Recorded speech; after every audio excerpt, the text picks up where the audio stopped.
네, 일단은 요동치고 있는 우리 시장을 비롯한 글로벌 증시 안정을 찾아갈 수 있을지, 특히나 케빈 워시 연준 의장 후보자 지명과 관련된 노이즈가 시장에서 상당한데 어떻게 이 부분을 분석을 하고 이어서 소화를 해야 할지 도움 말씀 들어보도록 하겠습니다. 오늘 이 시간 NH투자증권의 나정환 연구위원과 함께합니다. 어서 오세요. 네, 안녕하세요. 네. 일단은 케빈 워시 연준 의장 지명자에 대해서 지금 여러 가지 평가가 나오고 있는 상황인데 어떻게 객관적으로 평가를 해야 되겠습니까? 우선 시장에서는 케빈 워시가 지명됐다는 소식 이후에 조금 매파적인 성향이 아닐까라고 다들 판단을 하셨던 것 같아요. 네. 아무래도 케빈 워시가 과거에 보면은 QE 정책에 반대를 했었던 매파 그렇죠. 성향으로 평가가 됐었거든요. 그러면서 시장에서는 단기적으로 달러가 강세로 가는 모습을 보이고 귀금속 같은 경우는 변동성이 좀 크게 높아지는 그런 상황이 연출이 되었는데요. 저희가 생각하기로는 케빈 워시는 매파라고 해석하기엔 조금 무리가 있다라고 생각하고 있습니다. 왜냐하면 케빈 워시의 전통적인 그 경제 성향을 좀 살펴보자면은 기존에 저희가 경제학에서 말씀하고 있는 그 수요를 억압해서 인플레이션을 잡는 그런 구조의 경제관을 갖고 있는 게 아니라 조금 공급주의 성향의 경제관을 갖고 있어요. 그러니까 결국에는 기업의 투자를 조금 촉진시키고 그리고 AI를 통해서 생산성 향상을 이끌어내서 그런 게 결국에는 물가 압력을 좀 낮추는 그러면서 전반적인 생산량 자체를 늘리는 그런 정책을 펼친다라고 하는 게 케빈 워시다라고 볼 수 있습니다. 그래서 간단히 말씀드리면은 저희가 잘 알고 있는 그 수요 곡선, 공급 곡선에서 공급 곡선을 오른쪽으로 조금 옮기는 그런 성향을 가진 게 케빈 워시다라는 걸 봤을 때 전반적으로 매파 성향을 갖기보다는 조금 금리 인하 그리고 규제 완화를 통해서 기업의 투자를 좀 촉진시키고 그러면서 생산성을 제고하려는 정책을 펼칠 가능성이 좀 더 높다. 그래서 실질적으로는 금리 인하 그리고 재무부와의 경제 정책 공조를 통해서 조금 적극적으로 정책을 펼칠 가능성이 높다 정도로 저희는 평가를 하고 있습니다. 네, 그러니까 과거에 QE 정책에 또 비판을 했던 이력 때문에 매파적이다 이렇게 해석이 됐지만 뭐 과거에 민주당 정부에서는 매파적이었고 지금의 공화당 정부 하에서는 또 비둘기파적이다 이런 얘기도 많이 나오더라고요. 아무튼 우리 시장은 미국 시장 하락의 여파를 맞아서 급락 출발을 했는데 그래도 또 낙폭을 많이 줄여온 상황이거든요. 시장에 미치는 영향은 이렇게 단기적이다라고 해석을 해봐도 될까요? 네, 저희는 그렇게 생각을 좀 하고 있습니다. 아무래도 케빈 워시라는 인물이 저희가 보지 못했던 또 다른 새로운 인물이다 보니까 시장에서는 이게 그 미 연준의 독립성 훼손이 우려가 되는 거 아닌가라는 우려가 나왔고 사실 거기에 대해서 지금 당장 판단하기엔 좀 어렵습니다. 네. 그래서 그런 거를 지금 시장에서는 처음에는 이제 충격으로 받아들이고 좀 주가에서 보시면 아시겠지만 낙폭을 점차 이렇게 회복하고 있는 모습을 보이고 있는데 지금 당장 뭐 케빈 워시가 선임이 돼서 뭐 정책이 바뀌고 이러는 건 아니다 보니까 뭐 충격 자체는 좀 단기적이고 결국에는 시장은 이 케빈 워시가 실제로 선임이 되는 건 이제 5월 달인데 보니까 5월 전까지는 결국에는 이제 그 펀더멘탈 중심으로 움직일 수밖에 없고 실적이 나오는 아무래도 실적 시즌이다 보니까 실적 중심으로 주가 자체는 움직일 것이다라고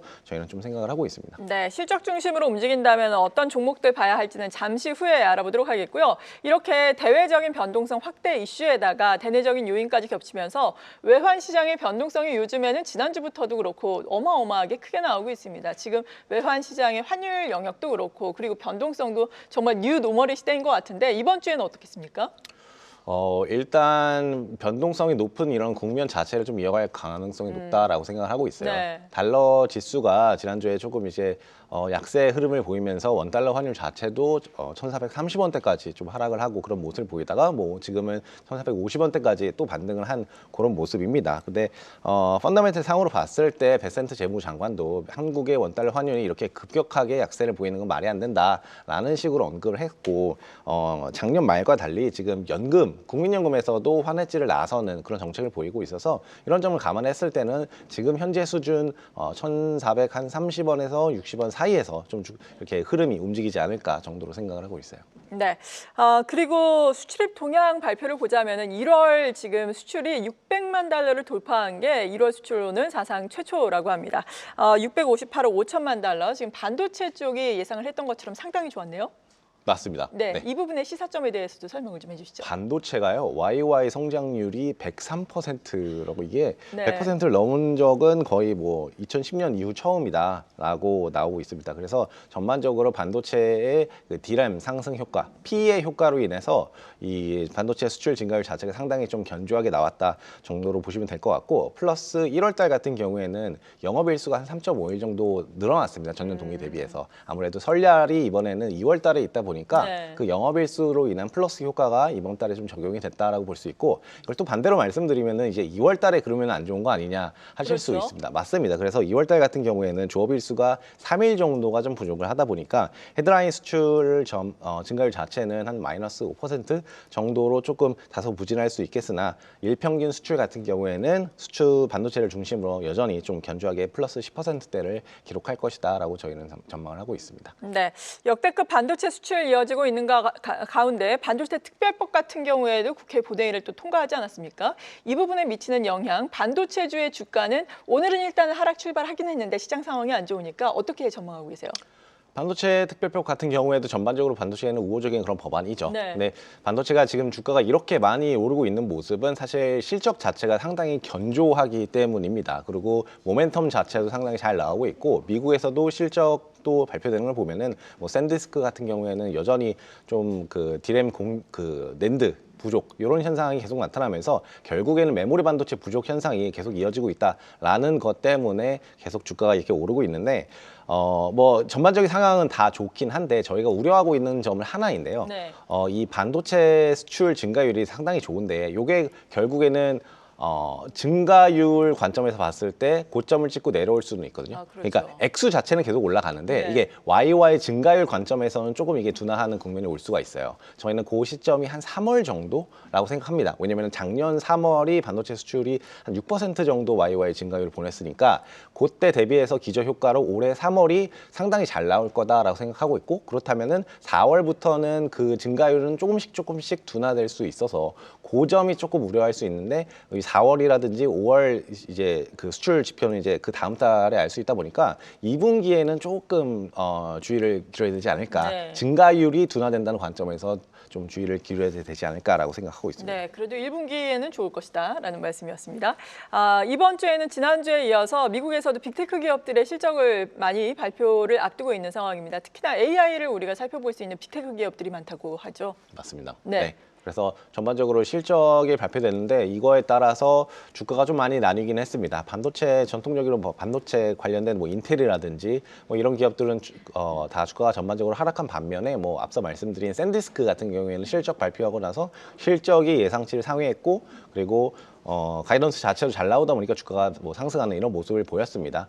이슈가 됐던 거는 마이크로소프트였는데 여기에서 그 애저 부분, 그러니까 클라우드 부문의 실적이 좀 둔화되는 모습을 보였다라는 점에서 조금 주가가 하락하는 그런 모습을 보였어요. 그래서 이제 이번 주에 발표되는 게 다른 클라우드 기업인 알파벳하고 아마존, 여기에 클라우드 성장률 둔화가 같이 전반적으로 다 동행이 되는가, 아니면은 뭐 마이크로소프트의 개별적인 요인이었나, 요거를 조금 판별할 그 필요가 있다라고 생각해서 알파벳하고 아마존 실적이 나오는데, 여기에서 특히 클라우드 부분 성장률 그리고 뭐 캐펙스 요런 부분에 좀 주의를 좀 기울여야 된다라고 보고 있습니다. 네, 지난주에는 특히나 또 미국의 트럼프 대통령이 SNS를 통해서 상호 관세와 관련된 내용을 올리면서 이 여파를 시장이 좀 받기는 했었습니다. 우리나라에서도 김정관 또 산업부 장관이 방미를 급하게 해서 또 러트닉 장관과 만남을 갖긴 했는데 이 회동에서 특별한 결과가 도출되진 않았잖아요. 이런 가운데 2월 임시국회에서 지금 대미 투자법을 통과시키겠다라고 이야기를 하고는 있는 상황인데 이 부분에 시장에 뇌관이 되진 않을까요?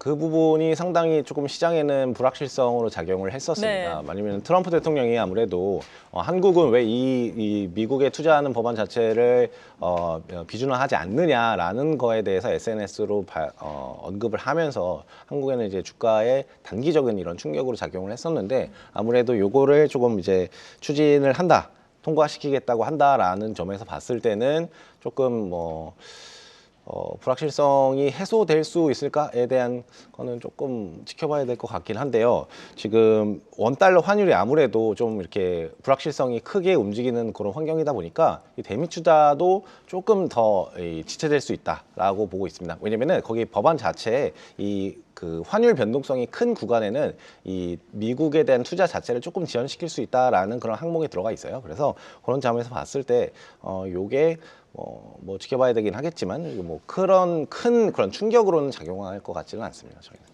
네, 그렇군요. 그리고 오늘 같은 경우에는 지금 코스닥 시장에서 기관 투자자가 순매도에 나서고 있지만 지난주에는 특히나 기관 투자자 가운데서 금융 투자를 중심으로 상당히 활발한 매수가 코스닥 시장으로 유입이 됐잖아요. 이 부분에 대한 연속성은 지금 어떻게 보고 계십니까?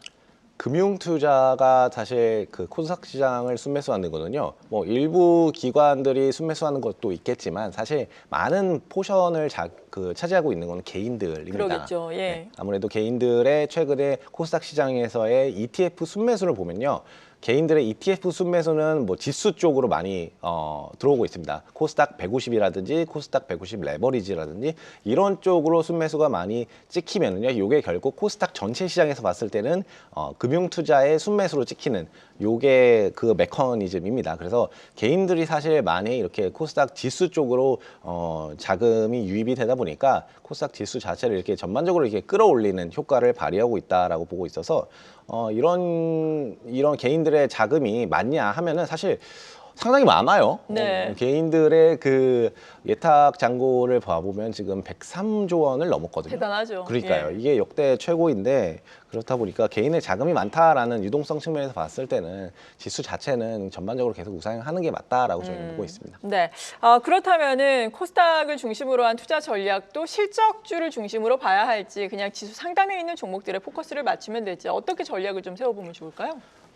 일단 실적 자체를 코스닥이 예상하기 좀 쉽지가 않아요. 왜냐면은 그 코스닥 관련된 기업들에 대한 리포트가 많이 나오지는 네. 않거든요. 근데 이제 그래도 전반적으로 좀 살펴보자면은 IT 소부장 쪽으로 실적이 좀 개선되는 걸 저희가 좀 확인할 수가 있었고요.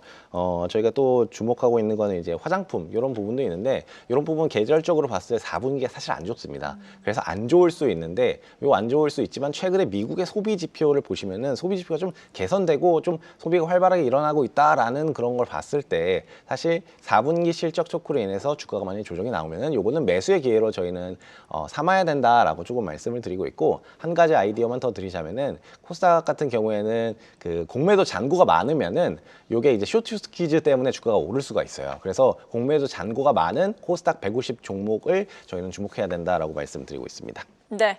이번 주에 투자 전략 마지막으로 전체적으로 세워주시죠. 네, 전반적으로 AI에 대한 투자 지분 자체는 높게 가져가는 게 맞습니다. 그래서 뭐 반도체라든지 원전이라든지 전력기가 요거는 당연히 가져가시는 게 맞는데 알파 추구 관점에서 봤을 때 저희가 말씀드리고 있는 거는 이제 턴어라운드 관점에서 미국 소비가 나쁘지 않다 보니까 그런 관점에서 소재라든지 산업재 이런 관점에서 철강이라든지 화학 이런 종목들 조금 더 유의미 보셔야 된다라고 좀 말씀드리고 있습니다. 네, 지금까지 NH투자증권의 나정환 연구위원이었습니다. 감사합니다. 감사합니다. 한국경제TV는 도약하는 한국 증시와 투자자 여러분을 응원합니다.